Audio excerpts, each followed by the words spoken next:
Good evening and welcome to Loud and Nerdy on a Tuesday night in September.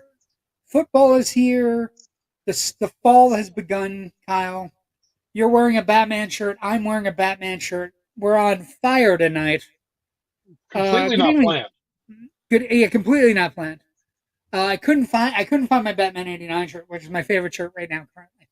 I found somewhere that was making Batman '89 shirts for $25 in my size, which is amazing. Good evening, Joe Ridgely. Good evening, Ken McKernan. Thanks for joining Our us. We overlord appreciate it. has said hello. Yes, the namaste, my friend. Um, so I'm gonna apologize to Kyle here. Oh, Don't do it. everybody record quickly. I don't do it often. I'm gonna apologize to Kyle. First off, Jerry's gonna be a little bit late. How's your week been? And then I'm gonna apologize to Kyle. So we're gonna get it out of the way first. How was your weekend? Did you do anything? Hi, boys. Hi, Missy. Did you do anything fun? What were you doing this weekend? Went to the Rail Riders game on Sunday. That was about it. Nice. You weren't making fun of me on Sunday like you did last week because the Raiders won I, this I, week. It was a good week. you know what? It's week 2 of football. I can care less. I The understand. first week, okay, ha. Now it's like, okay, whatever. Now it's whatever. Ooh, Anyway, 18 grueling games in hockey. We call that October, buddy. Okay. I love hockey just like you do. I don't know where I missed. Okay, I'm gonna apologize. I saw a couple movies this week, but one that I saw really surprised me, and I'm gonna give Kyle credit for saying it might have looked good. Aren't there three of you? There should be three, but he's running late. He's old and tech issues. I'm going to apologize to Kyle. It doesn't happen often. So I'm going to say this. Kyle may have said that this movie here, Transformers 1, looked good. And I may have poo-pooed that. Because again, I didn't think it looked good. But I went this weekend and it's fantastic. It's one of the best Transformer movies ever made. By far. And it pushes being better than most of the live action movies, which leads me to believe that maybe, just maybe, we should be making Transformers movies that are not live action. And so what I'm gonna say is, and this is a preview. This is not. I'm not gonna give any spoilers away. It does a lot right. It gets a lot right. And it does a really good job of setting up this particular universe, even though it's a similar universe that's the universe we've already had. Good vocal talent. There's vocal talent all over the place. Chris Hemsworth, Brian Tyree Henry, Scarlett Johansson, Keegan Michael Key, Steve Buscemi, Lawrence Fishburne, John Hamm. These are things I did not know going in. And so what I'm also going to say is, I'm sorry, you were right about this one. I want to think of Kyle props. Doesn't happen off a few times though, so I feel you. Yeah, I know it's rough because Kyle's usually wrong, and usually I hate Kyle. I don't actually hate Kyle, but what I will say is, you should go see this movie. You should give it as much money as it deserves. Speaking of, it was really good. I didn't get to see it. It didn't fit into my plans. Just for different things. Different things happened this week. I'm planning on seeing it sometime. Because I think McAvoy is really good. We should talk. But Transformers 1, it has an incredible amount of comedy that is really endearing. Professor X, is he really speaking no evil? He doesn't. I mean, if he's Professor X, he doesn't have to talk. Really, he could be evil and not talk. But Transformers 1, they're calling, like, I was watching the commercial. The commercial's like, see the beginning of Optimus Prime, and I'm going to tell you right now, it is much more the beginning of Megatron. Like, I was vibing on it, but I will say, we went with my nephews, and what I will tell you, one of the greater moments I've had recently in a theater is this packed screening that was on Saturday with multi-generational Transformer fans. So like fathers, grandfathers, kids, grandkids, right? And I'm sitting next to the 6-year-old and the 8-year-old, and they're both clapping and cheering at the same moments I'm clapping and cheering, which is great. And then, like I said, it gets dark and it becomes great. It becomes truly great because it gets the characters. It establishes them early. They're both, Hemsworth is playing Optimus Prime as pre-Optimus Prime. Literally listening outside, watching the moon, listening on my Bluetooth, so don't make me laugh or loud for people who think I'm crazy. People already think you're crazy, Raven. It's Yeah, okay. people already know that. We already know you're crazy. It's fine. We're crazy too. We're both wearing Batman shirts, for fuck's sake. Oh, Jerry's here. Yeah, kinda. I'm on my phone, stupid ass computer, Stupid computer. and then I'm on a MacBook Air here, which you'd think it would be better, but it's asking me for like a one-time encryption code to get messages from you past April. Freak. That's Messenger. That's not a MacBook thing, brother. That's not a MacBook thing. That's. Do you Well, need me to whatever send it you- is, Facebook. you need me to send the you- more important question is, Jerry, where's your Batman shirt? Yeah, Jerry. Batman No memo, shirt. but you should have known. You were supposed Yeah, to wear a Batman shirt. yeah. What the fuck? I don't have a Batman shirt. What? I don't have a Batman shirt. This is something I did not know. Why? I did not know. What's the significance? What am I missing? Oh, okay. Well, this is. It just happened. It just happened, really. It just happened by Oh. fluke. Oh, so you but- guys are gonna go out dressed like that together, right? Maybe. I'm definitely gonna have a Batman shirt on. Well, this weekend, this is what we're talking about. It is Batman okay. Day is the 21st of September. It's 85 years of the Cape Crusader. And it's officially Batman Day 2024. 85 years since he first appeared in Detective Comics, DC Detective Comics. And theaters around the country are playing various Batman movies through the weekend. So, like, down here, we're getting Batman 89, which is right here. This guy right here. This the most awesome Batman ever. Yep. And Kyle's been That's crazy a true for me statement on the screen. and Red Dodd beer. Good dog. You can't type. Dodd. It says Dodd. I can't help it. Yeah, it was Red Dog. So Batman is playing on the big screen this weekend. Kyle and JW are twinning. I'm Arnold Schwarzenegger. That's Danny DeVito over there. Let's not get, I got the shit. let's not get out of hand. But yeah, so they're playing them all over the country. So if you, I think we were looking earlier at Fandango to see if they're playing up your way in Pennsylvania. But a lot of the theaters are playing them. Down here, we're getting Batman 89, Batman the Mask of the Phantasm, and Batman Forever. Very annoyed Amazon pushed Good Omens production due to the Gaiman allegations. Damn it, Kerr. Look, with regards to allegations, anytime these allegations pop up, pause, not pushed. I don't know. Anytime allegations come up, companies are going to try to protect themselves. Jerry, what you did miss is me apologizing, Kyle, because Transformers 1 is actually really good. Like, I enjoyed it Fair enough. thoroughly. Like, I think it's the best Transformers movie I've ever seen. And that includes the 86 one, which I love. So, but it's really good. Good stuff, Megatron, all kinds of things. But Batman Day is this weekend. So if you want to experience Batman on the big screen again, I'm going to be going to see Batman 89, definitely. Maybe Batman Forever.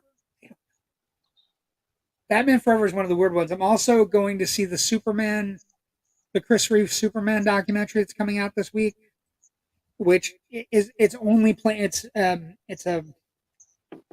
event. It's a Fathom event. So,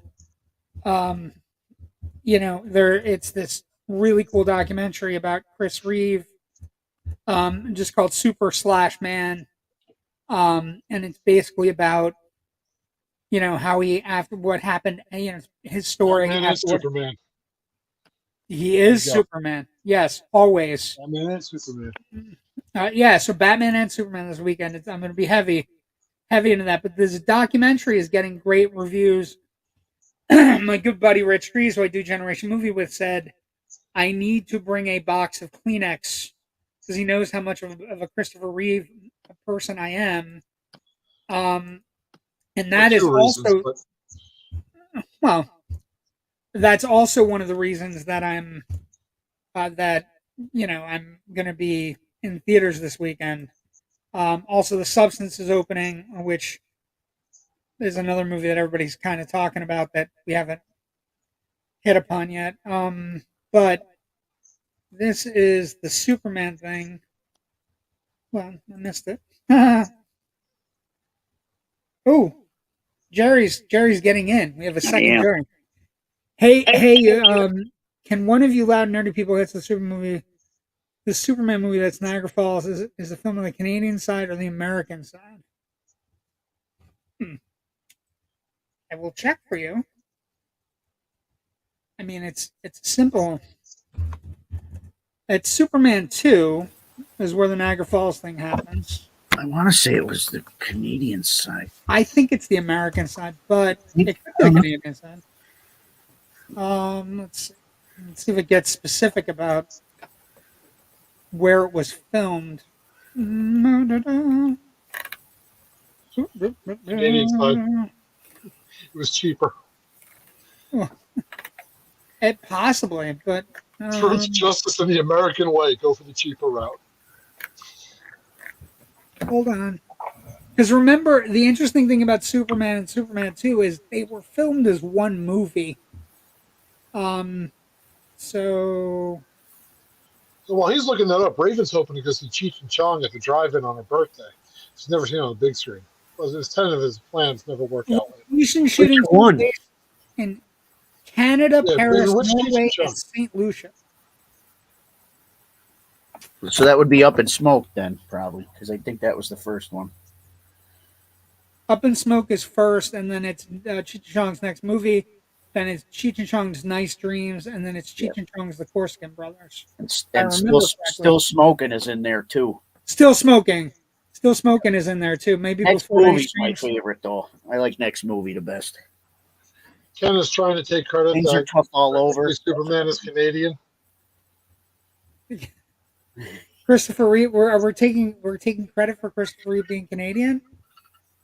What the fuck is happening? Okay, so here's what I have for. And just wants the best Missy- Superman for himself. Yeah, don't hog yourself. Okay, so what I have here is I used my frosty breath, eh? location shooting took place in Canada, Paris, Norway, and St. Lucia. Metropolis scenes, in contrast to the first film, where they were filmed on location in New York, filmed entirely on the back lot of Pinewood Studios, one of the greatest studios ever. So I think it might be Canada. I think Canada is the way to go there, because all those different things are definite location. But this is coming the 21st, and it's just all about Christopher Reeve, and Superman's great in Winnipeg, fantastic. But the Christopher Reeve is something the Winnipeg Jets. Christopher Reeve, the Christopher Reeve movie, I'm super excited about. I think it's going to be one of the best movies. New Slapjaw, The Call streaming today. I thought you were going to put The Call is coming from inside the house, Jerry. Thought we were going to get off on the right foot tonight. It might be. Let's talk about. You couldn't even get this stream coming from inside the house. I mean, you want The Call to? They're both coming from inside the house. Let's talk about the numbers. Let's talk about the domestic box office chart. Beetlejuice, $51 million, only down 54%. Will cross the $200 million mark in the next day or half or so. Speak No came in a solid second place for a movie that only cost $15 million to make.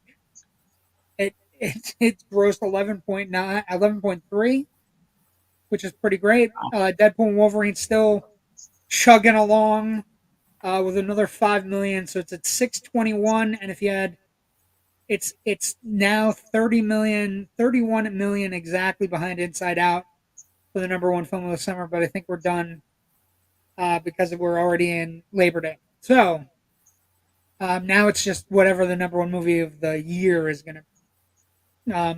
probably still going to be Inside Out 2. But we had a bunch of, like, one of the things that happened with this summer was, again, and this is, I love you all. Oh, okay, wait.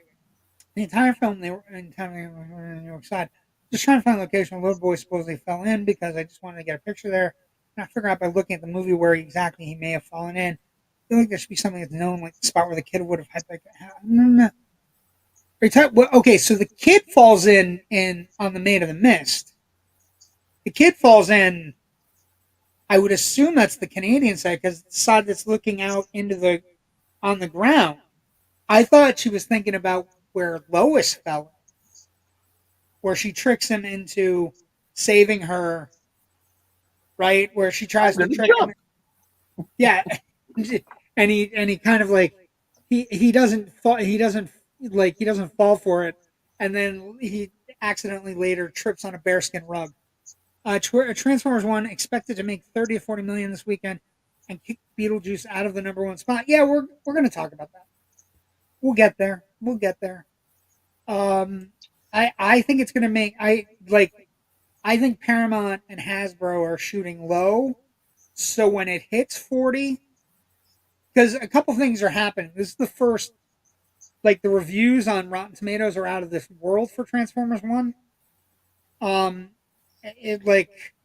They're insanely high, and I just think once it gets out how good it is, it might just chug along for the next couple weeks. I don't know that I like that though, because that Wild Robot movie is coming out, and that looks really good as well. So, but yeah, I mean, I would assume Beetlejuice will not be number 1. Also, the cost on Transformers is exceptionally high, $75 million, which actually isn't that high for an animated movie. But again, we're talking all the vocal talent. And I'm gonna say 42. Anything over 7 is gonna do. Anything over 30 is peas and carrots. It's all gravy. It's all extra. We also have Never Let Go opening, which is the Halle Berry movie about where a woman that's living out in a cabin that nobody really kind of, What I want is the crossover where the Transformers are animated, the G.I. Joe is real life, so it's kind of like a Who Framed Roger Rabbit deal. Okay, so I apologize earlier. I hate you, Kyle. Anyway, this movie called Never Let Go is directed by Alexandre Aja, who's a really good horror movie director. It is at 69 Rotten Tomatoes score right now, which we use as an aggregate. It only cost $20 million to make, but it looks really interesting. It's R-rated. See what happens. The other movie I did see this weekend, again, I had to make a choice. I made the wrong choice, but that's okay. Because I like guilty pleasure movies, and this movie, The Killer's Game, is a guilty pleasures movie because it is essentially a 90s action movie. The kind of movie you rented on a Friday night that didn't do very well at theaters, but if you're in the right mood, all the blood splattering and the names of all the assassins, and but in the 90s it would have had a good soundtrack. It would have had a good soundtrack, but for you, I would say the interesting thing is when this movie hits streaming, the other interesting casting aside from Batista, he is really slimmed down. He did definitely slimmed down. 60 pounds? At least 60 pounds. Yeah. But it has, he looks nothing like I thought he did. Yeah, that's damn. That's that skinny. Jesus, he's skinny here, but he's even more skinny on the red carpet for this movie. But it's a real fun kind of movie. You know who else is in it that you would get a kick out of? Fucking Drew McIntyre shows up in the middle of the movie, and you're just like, yeah.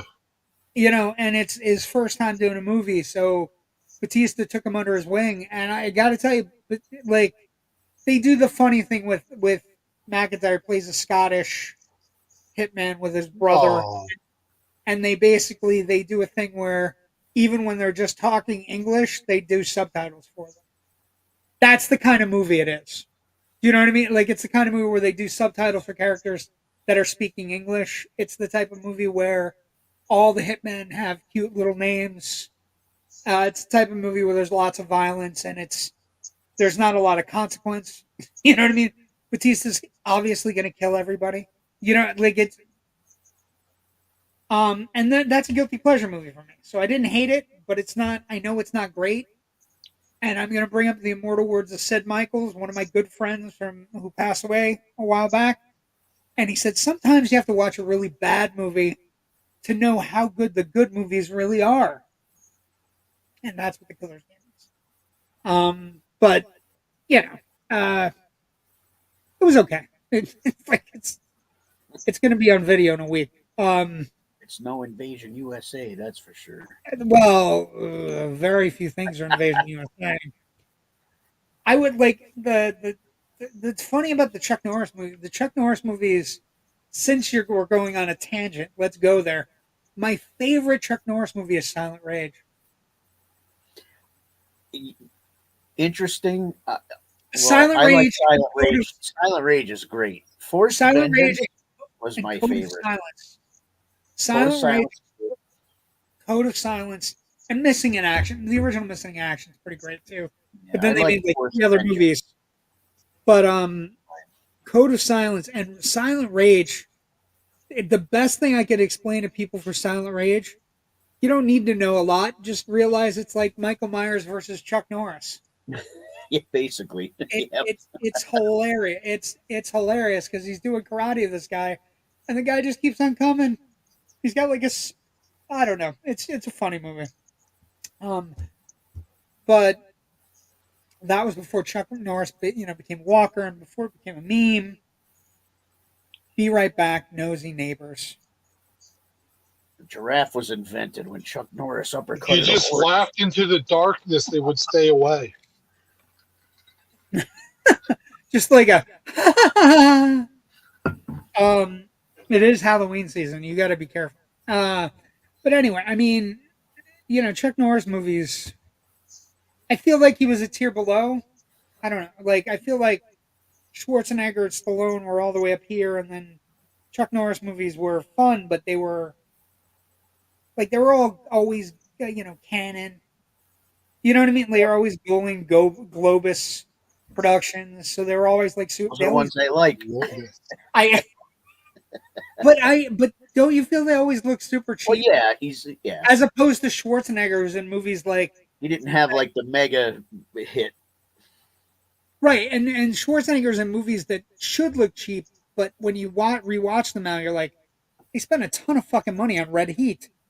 You know what I mean? Like he wasn't even big yet. If that's where those movies fall for you, JW, where to Crocodile Dundee land? I wasn't a big I Crocodile liked Dundee. Crocodile Dundee. Okay, it's a one joke movie. That's not a knife. That's it. You could watch that one scene. Like the rest of it is kind of like It's a guy. And then he grabs it. But that's what I mean. Like I feel like it's a one note. It's one note. Crocodile Dundee wasn't a big proponent. Like that movie came out in '87, I think. And think about like 1987, the movies that came out in '87. That movie killed it at the box office, though. Like for, I saw it in the movies. I think everybody saw it in the movies. Yeah, in '87. Okay, wait. It's not nearly as high as you think it is. Holy shit. Okay. '87, a really good year for movies, right? So, top 20 in '87. Nightmare on Elm Street Dream Warriors is 20, 44 million. Full Metal Jacket is 19 with 46. A re-release of Snow White and the Seven Dwarfs earned $46 million. That was when Disney was doing everything by generation. And so they didn't put their movies on video. They just released every 7 years when new kids came out. Living Daylights was 17 with 51 million. Outrageous Fortune, or actually, Dirty Dancing was 16 with 51 as well. Outrageous Fortune, 52 at 15. RoboCop, 53 at 14. And Crocodile Dundee at 13 only earned $53 million that year. Number one movie at the box office in '87 was Beverly Hills Cop 2, a fantastic sequel. Makes sense. It does. Platoon was number two with 136. Fatal Attraction 3. Untouchables 4. Also makes sense. Three Men and a Baby. Only 70? Wow, 70 million. Secret of My Success. There's a great movie. Fantastic 66 movie. million. Stakeout 65. Lethal Weapon 65. Witches of Eastwick 63. And Predator at 59. So I'm gonna tell you right now, of like when you look at those movies on that list, Crocodile Dundee was not anywhere close to what I was You like. know, Lethal Weapon, RoboCop, Predator, Beverly Hills Cop 2, fucking Secret of My Success was probably my favorite comedy that year. But there were Platoon was a double feature with Something Wild at the Circle Drive-In. I know. Because okay, I can beat you on this one. So in '87, we had just moved back to Pennsylvania, right? We had just moved back to Pennsylvania from New York, and it was right before I was starting that summer. We went to the Circle Drive-In. My dad knew Mike Defino, who owned the Circle Drive-In and ran it for many years. Even after my dad passed, he was still running it. Anyway, the double feature I would talk about in 1987. Well, first off, I have two of the greatest movie-going days of my life in '87 with my dad. We went to the Circle Drive-In, and the double feature, Jerry, was RoboCop and Lethal Weapon. perfect. That is Doesn't get any better than that. That is 13-year-old JW's dream. There's a couple of tits at the beginning of the movie, and then a lot of action, and then RoboCop, just fucking amazing. And then the other one in '87 that I remember vividly was because my dad and I used to go. We would call it Busman Holidays because we would go to theaters that when the days where he was off. Used to call it a Busman's Holiday and we went to the Viewmont Theater to see Predator in the afternoon. Then we took a bus because my dad didn't drive. We took a bus downtown to the Ritz and saw the Untouchables. So I saw Predator and the Untouchables in one day, and I didn't want to go to the Untouchables. My dad had to drag me to the Untouchables because I was still bouncing off of Arnold Schwarzenegger's just fought an alien. Holy That's fuck! long. I mean, they're pretty long flicks, right? Well, it was like a 1:00 show at Viewmont, and then we took the bus, and it was like a 4:00 show at the Ritz when the Ritz had a theater, and I didn't want to go to the Untouchables. I was being dragged to the Untouchables, and I got out of the Untouchables. Viewmont had a theater too. Way back when. Oh, I love that theater. Anyway, I always gotten free to that theater. That was always the free pass, because it was always nice when, because if they want to go to see a movie at my dad's theater, my dad would let them in. If I want to go to a movie there, he would just call up, and he opened the General Cinema in '70. Well, this picture is basically him. That's my pop. Nice. By the theater. This is also a very famous thing in my life where basically he's asked to pick the Oscar winners and he says network picked to KO Rocky. So he was wrong. And then there's a whole other section about me where he's going to raise me right watching the right movies. But that's him in front of the General Cinema Theater. He opened that theater in '74 when I was born. Rumor has it I was conceived on the night he got the job. That's the rumor that I was always told. Came home with a gleam in his eye and a job and a paycheck in his pocket. Guess what? I got the job. Well, that makes sense. If you think about my conception, nobody should. The idea that I was conceived after somebody got a job in a movie theater makes perfect sense to me. That's how the show got its name. Yeah, maybe. No, the show got its name because we had a person that was loud and a comedian, and a person who was nerdy and did all the work he was supposed to do every week. Anyway, back to the show. Jesus Christ. 87 is a pretty great year though. Like that's, but think about it. Look at those box office numbers. The three top movies were movies only with 125, 136, 153. And now we have movies grossing $621 million. Again, there's a lot of, inflation. I'm curious, actually. Don't say. That's an incredible inflation. But those movies all hit all over the place. Like Platoon opened in December. Fatal Attraction opened in September. That was a good movie too. It's a pretty great movie, actually. And Witches of Eastwick is also, again, a pretty great. And Nightmare on Elm Street 3, by the way, not too shabby with regards to a Nightmare on Elm Street movie. Maybe the best of the franchise. First one's great, but three's got some great kills. Three also has three's really good. Three has the Harryhausen inspired Freddy fight. Two could have been way better.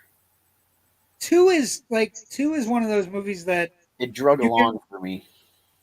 Yeah, you can watch it now and like get all kinds of things from it that you and I didn't get or anybody didn't get when they were younger. But now like all the subtext, is an incredible, that it's just the sheer volume of subtext is like, wow, I didn't know we were gonna put that in a Freddy movie. But three was pretty great because it had the Dream Warriors and it had the Dawkins song. I put up a video. I put up a video the other day. I was watching, I don't know what I was watching, but they had Robert Englund on a Nickelodeon show doing an interview with a bunch of teenagers, like not old teenagers, like 15-ish, and he was like, inviting Freddy to a dinner party, and like it was fucking wild. Just like, what were we doing? Like, what, the shit we were doing, the shit we were allowed to watch, that now people are like, no, we can't project kids to that. We can't do that. My buddy told me when he was growing up, his mom wouldn't allow him to watch Friday the 13th, but she let him watch Porky's. That you ain't watching that bloody gore stuff. Okay. Well, same concept, just a little bit more machete. Right. Actually, there's a similar machete scene, actually, if you really want to talk about Porky. Yes, there is. I was thinking about we had a Friday the 13th this week. Jerry, this is a good question for us and Kyle. Kyle, do you like the Friday the 13th films? Yeah, the kills are fun. The kills are fun. If you had to pick one Friday the 13th film, any one, which one are you picking, Kyle? And then I'll tell you what I picked to watch on Friday the 13th. Because I picked one. I had the first 8. They had a really good deal on Fandango like a year and a half ago, and they've kept the deal going. You can get all 8 of the original Friday films for $13, which you can't beat that deal. 3 where he just took the kid in the sleeping bag and just swung him against a tree like a bat? No, that was which one was that? 6. That's 6. That was my favorite one. My 6 favorite, is 6 is Jason Lives. Jason Lives. Okay, so you like 6. Jerry, just of that, I know Connoisseur was. You actually have not a weird one, but a different choice, right? You like 3 and 5. I have 2 choices for 2 different reasons. Like 4 is probably the best one overall. Of any of them. Yes. I do. But I like 3 because 3 has one of my favorite kill in it, which is the handstand bit. Well, yeah, okay. So I think you're right. I think 4 is probably the very best of the best. And 5's the best for nudity. Just saying. 5 has the most nudity. That's true. Because it takes place in a mental facility. So yeah, there's a lot of nuts. 4 is the best because I think 4 has the best story within the movie. Yeah. Because usually they're just dumb people at a camp. But 4 has the great Corey Feldman thing playing Tommy, where he's into like movies and horror movies and makeup and masks, and it ties into the end of the plot because he tricks Jason by acting Crispin like Glover Jason. did it twice in that movie, basically. Oh yeah, he gets destroyed. The one I watched that was Kyle's though. I watched six because six is fun. Six has like an Alice Cooper song. It's solid. It is. It's very solid, well done. It has a great opening. Horshack gets killed. But you like 7 though, right? Because of the. I do like. I think seven's underrated. I think seven's underrated because first off, there's a couple things going on in seven that I enjoy. Right, seven's called the New Blood. It's basically Jason versus Carrie. Is essentially what it is. It's a telekinetic girl with emotional issues. Seven has the Weekend at Bernie's guy playing a really scummy doctor. Yep. And he's taking the family for all this money because he knows she's telekinetic, and he's just abusing his privilege as a doctor, and he gets killed with the wood chip. I think it's a wood chipper, the giant is it a wood chipper or weed whacker? It's a weed whacker. Yeah, it's a big. He gets killed with a weed whacker right in the fucking back. And it's just one of the great Jason moments because he comes. It's like a hill, and he's running. The guy's running down the hill. Terry, I think his name's Terry something or other. And he's running down the hill, and Jason just comes over the hill, and Jason looks 10 feet tall, holding a weed whacker. Yeah, and he's holding the weed whacker that's a gajillion feet long, where he can literally reach across the woods. But seven, I think seven's underrated for the fight. The fight's really good. Like her fight against him, where she's taking nails out of the wall and flinging them at him, and she makes his mask. It squeezes his mask. I think the Friday the 13th fan films on YouTube, they're decent. They're fun too. The one what is it? Never Walk Alone or whatever the. I think fan films are interesting. We're gonna get into it. The 13th video game on Nintendo 8-bit was frustrating as hell though. Yeah, because you could never once he was in the cabin with you, it's like not gonna make it. I will say the Friday the 13th film, the game that came out late, recently, until it lost all funding, and then they just had to close it down because again, Sean Cunningham keeps on biting off the nose to spite his face. You know what I mean? Fighting over the rights was really fun because you could pick your Jason, you could pick your, whatever. I think two has got the greatest body count, and it's him with the sack. You know what I mean? It's before the. I dressed up like that one year. That would be a great costume. You dressed up like a sack? Yes. Yeah, he did, you fuck. With one eye. He did. Because there's only one hole cut in it. I had the pleasure of meeting Steve Dash at PA Right Live. He was very controversial because there was a guy who was in one scene that took credit for being Jason all these years. Gillette, yes, he took credit for being Jason when he wasn't Jason. And Steve Dash was, but Steve Dash didn't want to fight him about it, so he just kind of let it go. Yeah, Steve Dash was under the sack, and he was under the sack. Warrington was the one that bust through the window at the end, and you could see his face. And yeah, I don't like that people don't get credit for the things they deserve. We watched Hellboy last night. There was an amazing little factoid. We did Hellboy and Generation Movie yesterday. Really holds up well. It holds up well for a 20-year-old movie. Pretty well done. Great creatures. Guillermo del Toro. Good casting. One of the interesting things that we were talking about was Abe Sapiens, played by Doug Jones, who's been a creature guy in a lot of movies. But for some reason, they didn't like Doug Jones's voice.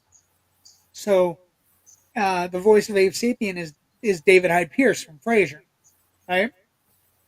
But if you look in the credits or any of the materials, he's never credited with the voice performance. And one of the things that came up was David Hyde Pierce, even though he got paid to play Abe Sapien, he never wanted to take credit for the work that Doug Jones had done in the outfit, in the suit. You know what I mean? And I thought that was a really cool story, right? The idea that you know, Abe Sapien definitely sounds like David Hyde Pierce, and he didn't take any of the credit, like on screen for the voice, and he made sure that Doug Jones got all the credit. Um, okay, good talk. So we had a Friday the 13th. That was fun. I do know a big shout out to TJ Bowser. I was on his show Project Ladder. We did a whole episode on Suspiria. The original? That movie fucking holds up. Like that movie is it's a great joke. movie. That movie is no joke. Scary, tense, disturbing. Witches are the scariest thing going. We just did that on Project Ladder. So if you want to see me talking with TJ and his great. Argento is great. I like opera though. Opera's my favorite. Opera was their favorite too. Yeah, so check out that with Project Ladder. I'm on that episode talking Suspiria. What else? We can get to, you know what we can do? Let's do Jerry's movie. Let's do It Came from Jerry's Basement. It's a good choice as we get into the spooky season, right? I'm going to try to do the same thing I did last year, which is one horror film I haven't seen a day for October. Would you? I don't expect you guys to be busy, but I'll also say this: this could be a challenge with the three of us do it. But I know you guys are super busy. But here's the deal: you don't have to do them on the days, as long as you do 31 new horror films. Think about it, both of you. We can make it a challenge. There's definitely plenty out there. 3 or 1. Well, if you watch 3, then you got 2 days. You don't have to watch them. Yes. I mean, you don't watch anything anyway. You could do a marathon and watch like 6 in 1 day. Then you got 6 days squared away. Then you got 6 days. You got a whole week. You can play catch up if you want. You can be like a baby tomato who falls behind and then catch up. You can watch Attack of the Killer Tomatoes and catch up. Get it? And catch up. That's a bad joke. That's a dad. But I'm gonna try to do it this year. Only movies I haven't seen. New horror experiences. There's horror Christmas movies. Just saying. Well, and obviously, Terror in Toyland. I've done that with Christmas films. Kyle doesn't like horror movies. Santa Sleigh. That was another one. Santa Sleigh. Well, Silent Night, Deadly Night's the most famous. Of course. The original Black Christmas, not Black like Christmas. Yep. The last 2 Black Christmas reboots have been. I mean, Gremlins 2. Gremlins definitely a Christmas movie. Gremlins, Batman Returns, Die Hard, all Christmas movies. Kyle, do you not want to be part of it because you don't like horror movies? They do nothing for me. You don't get a charge out of watching. What about psychological thrillers? They can borderline on it. Like, yeah, you can watch psychological thrillers. Like Dressed to Kill. Strange Darling is going to be on streaming soon. I can't recommend that movie enough. Ringers. Dead Ring. Right? Dead Ringers. Dead Ringers. Do you know what they actually meant? The Ringers with Knoxley. No, The Ringer. That's just The Ringer. Okay, I can take over. I can take over in the watching a horror movie once a day for Kyle, and kind of just give him a synopsis. I was kind of pussy ass for not liking horror. Laugh out loud.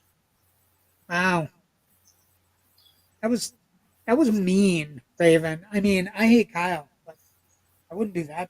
Anyway, it's a perfect time for It Came from Jerry's Basement. We are getting into the spooky season. It is a good time to start arranging. Like, they've already released the 31 Days of Halloween. They've already released the AMC Horror Fest. Those schedules are out there. But I don't see the point in watching like an AMC Horror Fest when you can just stream a movie. So wait, let me understand the rules. It has to be a new horror movie that I've never seen before. Do you understand how many horror movies I've seen? Yeah, that's the point. Not all of them. Yeah. There may not be 31 movies out there. I guarantee there are 31 movies out there. You haven't seen Strange Darling. And they're all in Jerry's basement. They are all. A lot of them are in Jerry's basement. I'll give you another one. Let's do one that I know Jerry and I have seen that we can't use, but I bet Missy has not seen. Maybe, maybe not. Maybe let's. I'm going to say it to you. You're gonna agree because I think we probably both at one time or another had the same tape in our house from Arles. Ready? Rawhead Rex. Rawhead Rex, good Have one. you ever seen Rawhead Rex? New horror movie, Afraid. Yeah, it's already streaming. Didn't do well. I liked How about Rawhead Rawhead Rex. Rex, Mexi? Have you seen Rawhead Rex? It's a little I've odd. given you two. Or I've already Razor given you. Hat. I've already given you two. Given you Rawhead Rex, and I've given you Strange Darling. When you get to it, Yeah, it's two. Rawhead. That's 2 out of 31. What is that? Like Superstition. That's another good old one. Superstitions are I great. got a One. lot. The evil. Something you haven't seen. Thought. She's seen Rawhead Rex. Okay. In short, you're watching B-list movies. Just sub to chiller. Definitely see something you haven't seen. Oh, it doesn't have to be B-list. It can be like if you haven't like one of the things we're doing in the house this year, which is fun for the kid. Again, we have an 8-year-old and a 6-year-old. My nephews. We are seriously considering doing the Universal movie. Right? We're the Universal horror monsters, like Wolfman, Dracula, Frankenstein. Right? So maybe you haven't seen some of those. Maybe you haven't seen like Abbott and Costello Meet Frankenstein. The Bride Right? of Frankenstein. I don't really consider Afraid a horror movie. It wasn't scary at all. No, but Andy that's okay. Warhol's You Dracula. haven't. I give you one. You have one already. You haven't seen Strange Darling. I know you haven't seen Strange Darling. That is a horror. It is a psychological thriller. It is a horror film. So you already have one. You just have to find them. Find movies that maybe you missed. Let's go watch Strangeland instead. Strangeland's okay. Yeah, it's okay. I remember that. I think Brain Scan is better than Strangeland. Brain Scan's good. Better than Strangeland. I like Brain Scan. But let's talk about the one that's coming from. It came from Jerry's basement. Fun movie this week. Also a horror film. Don't know if everybody's seen it, but can you take down the comment for me, Kyle?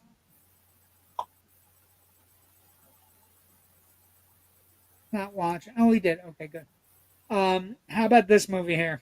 All right. So I don't remember a lot of stuff sometimes. Is it okay if I watch a movie I don't remember the storyline? Sure.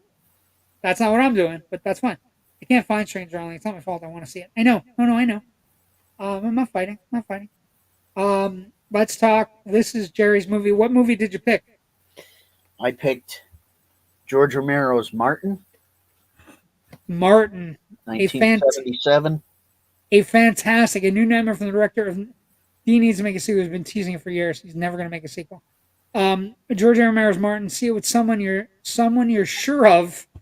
Look at that poster. That is a poster. My spooky season goal is to try to get back into spooky stuff slowly, dipping my foot in again. Damn PTSD and grief. Life sucks. Look, we're not. I'm. This is something I do every year. I don't expect everybody to want to do it, and I know Martin is fantastic. I know, you've had a rough year, so dip your feet in slowly. Try to get back into the horror film. But, there might be movies you haven't seen, and that's cool. So can I just go over to Jerry's Basement Bar, 31 horror movies I've never seen There you before? go. Yeah, but do you have anything to play it on? That's the question. Let's talk about Martin really quick. Classic Romero movie, right?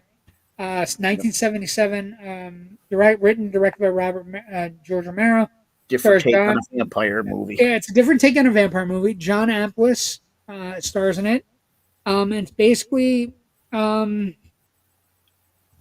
it's rough, right? It's not an easy watch, right? It's kind of like he injects women with a serum to basically take advantage of them, cuts them with razor blades, and drinks their blood. Yeah, so there's a little bit what he does. Yeah, there's a little bit of sexual overtones. There's a little bit of like he's got a lot of problems, but it's a different kind of vampire movie, and it's one of those Romero movies that is classic and it might be something you've never seen.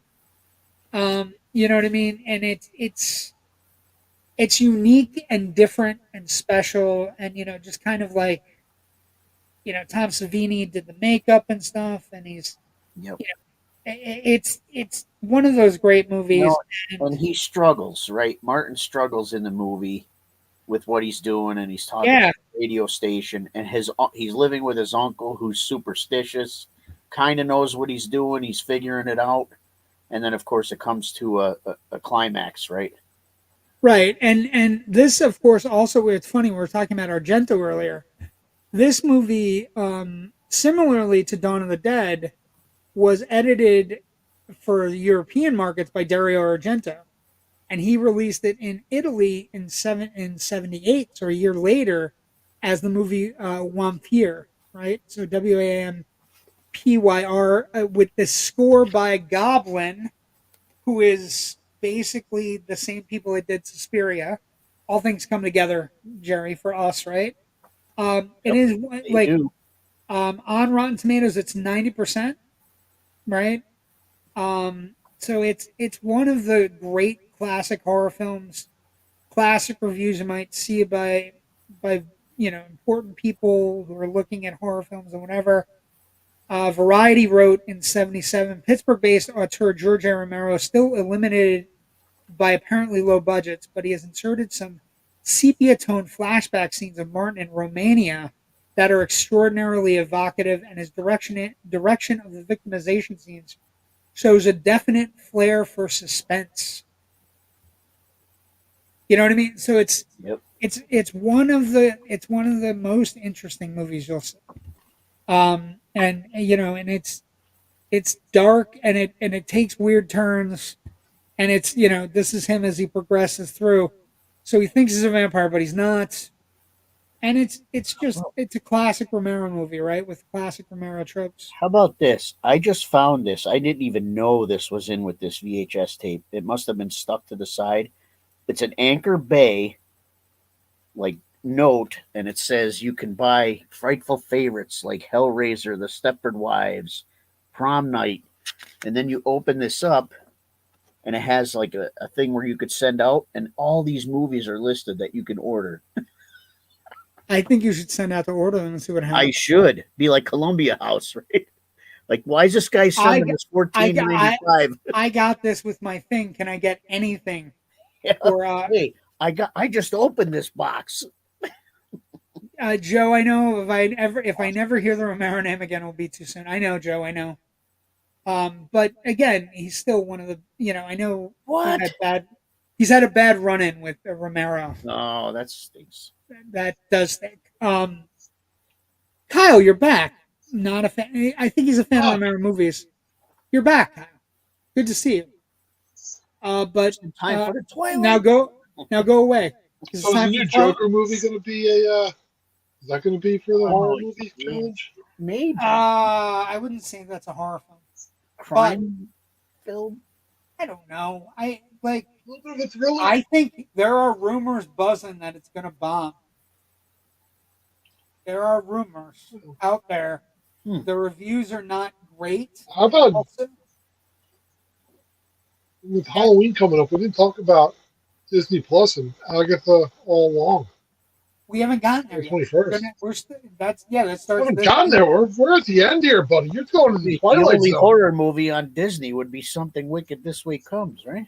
Oh, what a great movie! Oh shit! If you can find that movie, you've never I seen have that that movie. on beta, I think. It might be- Jonathan Pryce is fantastic. Sam Robar is amazing. That is a great kids entry level horror film. Yes, it It's is. got spiders, it's got scary That one women, that it's got Well, that's not cool Disney. weather vane guys that fight evil. Thumbs up, baby. Okay, don't leave, Kyle. Just stick around. Agatha all along tomorrow. Yeah, great reviews. They're saying it's a lot of fun. Of course, it is part of the political fray because everybody is like complaining already that it's a Disney show that may have a gay character. Okay, Joe is telling the Romero story. Son was one of my original network partners. Nothing against George A. Romero. George C. Romero is an issue. I understand. But yeah, Agatha all along getting great buzz. Agatha all along getting great buzz. But again, people are complaining because it's on Disney, and there may be a gay character or two because we can't handle that shit right now. Nobody. It's just fuck. Because there's no gay people anywhere else besides Disney. Well, the Disney thing is interesting because if you come down here and you know this because you've been down here recently, they sell rainbow ears. They sell rainbow everything at all the parks. So we're fighting about this I got shit. rainbow ears for a friend. We're fighting about this shit, and it's just dumb. It's just Rainbow stupid Bright. and it's dumb. And we're gonna attack the show. Whatever. If the show does well, it's a horror show. I'm gonna watch. Suns suck. Okay, fair. Hocus Pocus prequel series. Stop. The sequel's fine. Let's not get out of hand. Pocus. Okay. Let's get to the most important thing of the week. Twilight Zone Redux. Jerry, this was a fantastic episode. Yeah, I like it. It is called A Nice Place to Visit. And it is I'm gonna use a word here. I hate Kyle so much. I'm gonna use a word here, and it's not talking about Kyle.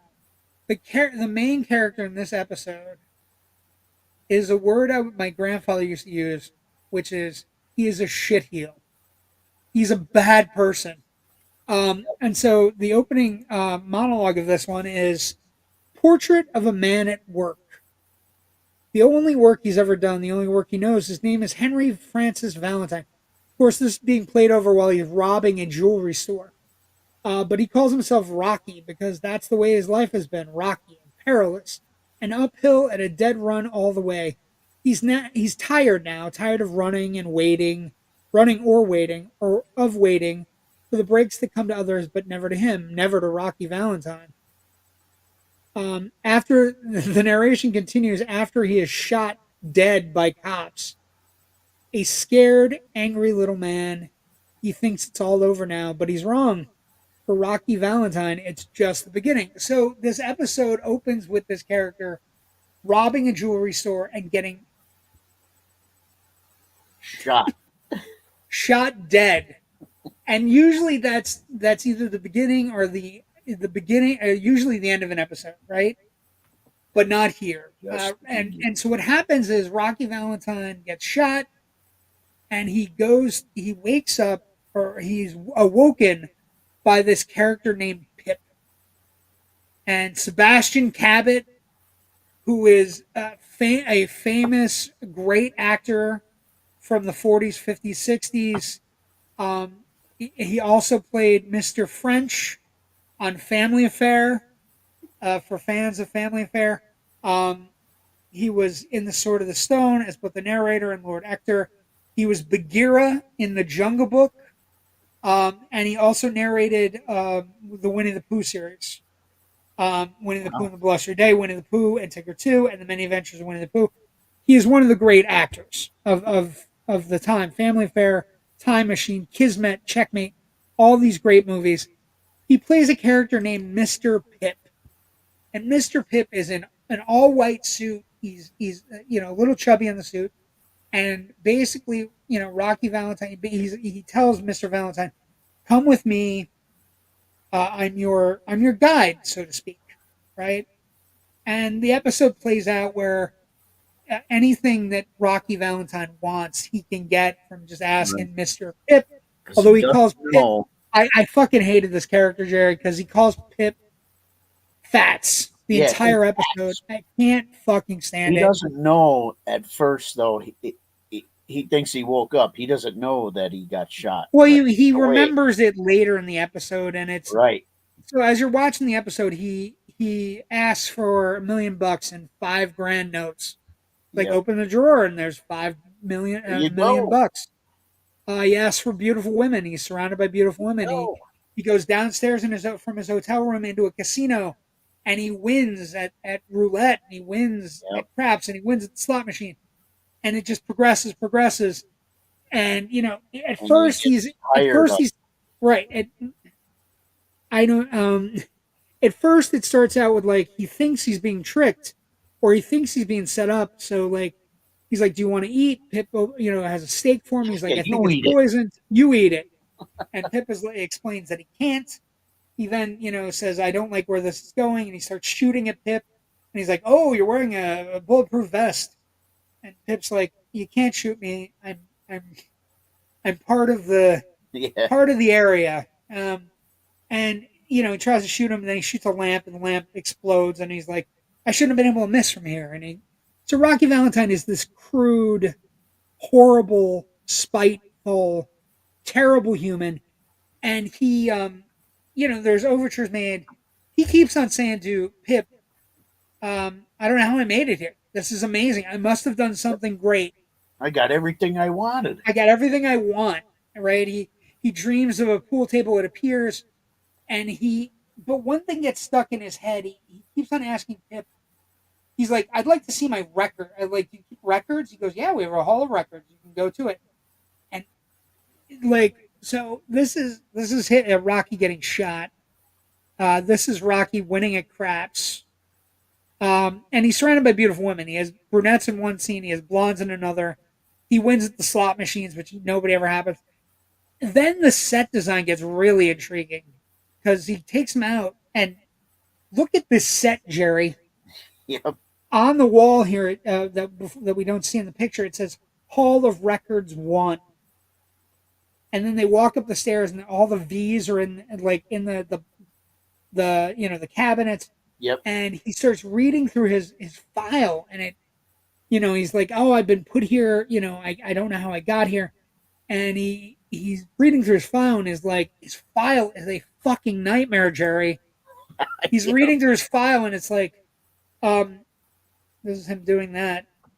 The dude has shot. He has a smug look too. Like, look at right. him. He's the smuggest, most repugnant character on the Twilight Zone I've ever seen. He reads the first line: killed and slaughtered a dog. He turns to Pip and says, "Well, it bit me." Then the next two are like equally horrific. Age 8 started a street gang called the Angels, right? Yep. And he keeps on asking Pip, like, "Hey, if I did all these," he goes, where are the good things? Pip's like, "There aren't any. Like that's your file." And it's slowly, as you're watching it, it's all these things that you could ever want: rich, winning at gambling, women everywhere, but there's no connection, pool table, the best food, all these things. Yep. And it's he eventually confronts When can I Pip, get out of here? When can I get out of here? I want to go on. And he's like, he goes, I didn't, he goes, "You know what? I don't want to be here." He goes, "Can I rob a bank?" And Pip is like, "Sure, we can." Takes a pen out and he starts writing on his pad, like, "Yeah, we can do that. We can do all of that." And he's like, "Do you have a chance to get caught? Because that's the fun in it for me, right? Pip." Fats, he says, "Fats." And he's like, "Well, sure, I can build that in." And he's like, no, there's no excitement if I can't get caught. And he goes, "You know what? I don't belong here. I don't belong here, Pip. Fats. I don't belong here, Fats. I belong in the other place. I belong in hell." And Pip, who said this wasn't? who Something like that, right? He said the line is, I don't belong in heaven." And and Pip just gets up off his chair, walks towards him, and this is the exact frame of the cackle, the laughing at him. This is Sebastian Cabot laughing at him. "Who says this was heaven?" And it's just amazing. And so he's been in hell the whole time. And the narration at the end is, he's scared, angry little man who never got a break. Now he has everything he's ever wanted, and he's going to have to live with it for eternity in the Twilight Zone. That's cool. I dug it. It's a great episode.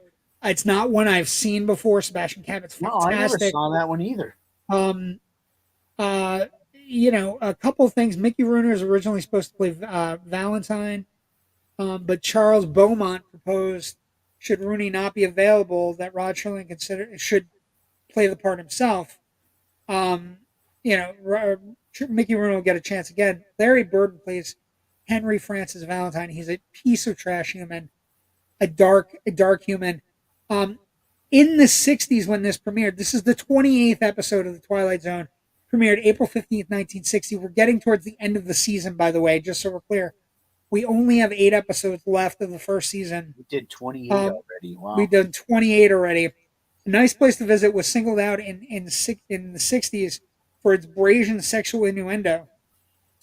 CBS program practices requested that Valentine not to refer to a girl as a broad, really stacked, even though the crudity was essentially to establishing the unsavory qualities of the character. Nor could the protagonist refer to a party as a ball, because that had more than one meaning in the 60s. It still has meaning. And another sequence, a voluptuous young lady tends to Valentine's every need, then says, "Is there anything else I can do for you?" And she's right around hip level, right?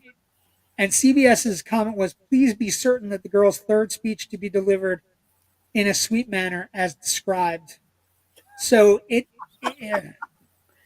as she's walking out the door, as she's see you later.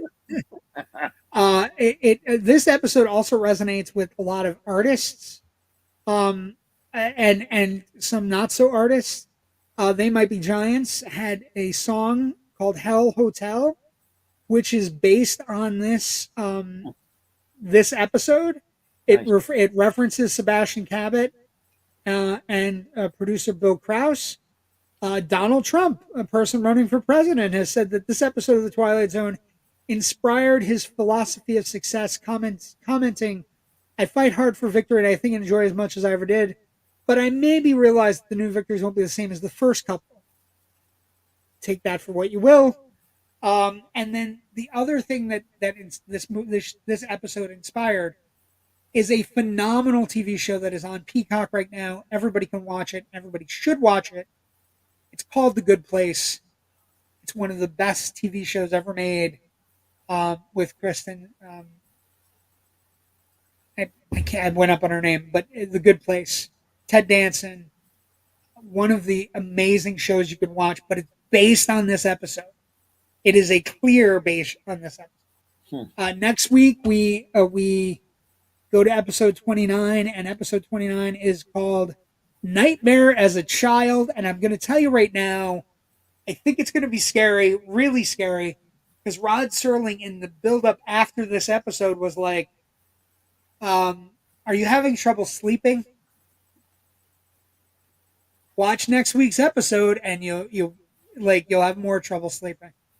Like it was a chilling, like, "Hey, next week's episode is going to be a corker. Be prepared."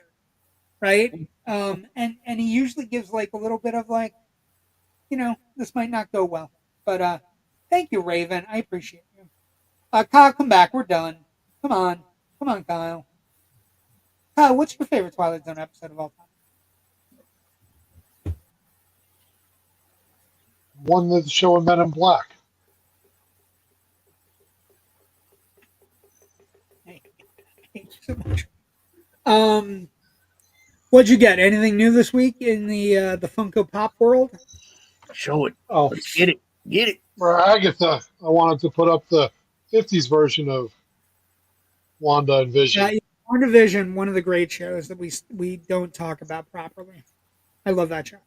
Yeah, I love these because they're in black and white. Super cool. These are the 50s version. That's a good thing to put up for the week. Agatha all along premiering. The Substance in theaters. Superman, the documentary coming out. A lot of things coming this week. Batman Day on Saturday, so you're gonna have a shot if you want to go see some original, like 89 Batman on the big screen. I'm definitely going. Are you guys excited for the Penguin premiere next week? Yeah.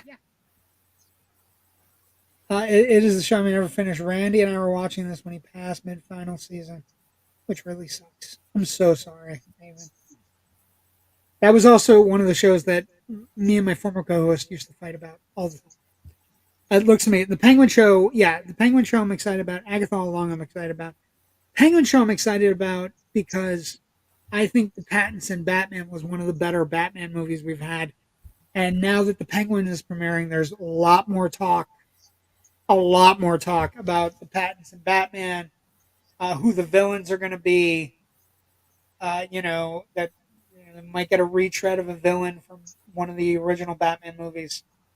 And, you know, the only thing they've given away is that it may be set in the winter. And if that means a better version of Mr. Freeze, I am down. Give me a better version of Mr. Freeze. Please. Give me a version like the Batman the Animated episode with, where he's it's a very cathartic show. I'll finish it one day. I already know how it ends, but emotionally not there yet. But great. Yes, it is not a show. It is not a Marvel show in that sense. It is very much a show about dealing with loss and tragedy and finding a way to get around it. And she does, in many ways, doesn't get around it. Ends up in the multiverse of madness. So, okay, and boys, we got anything going on this week? I'm going to see Batman, and I'm also going to see the Chris Reeve documentary. What do you got going on? Any big shows coming up? Jerry, when's your next show?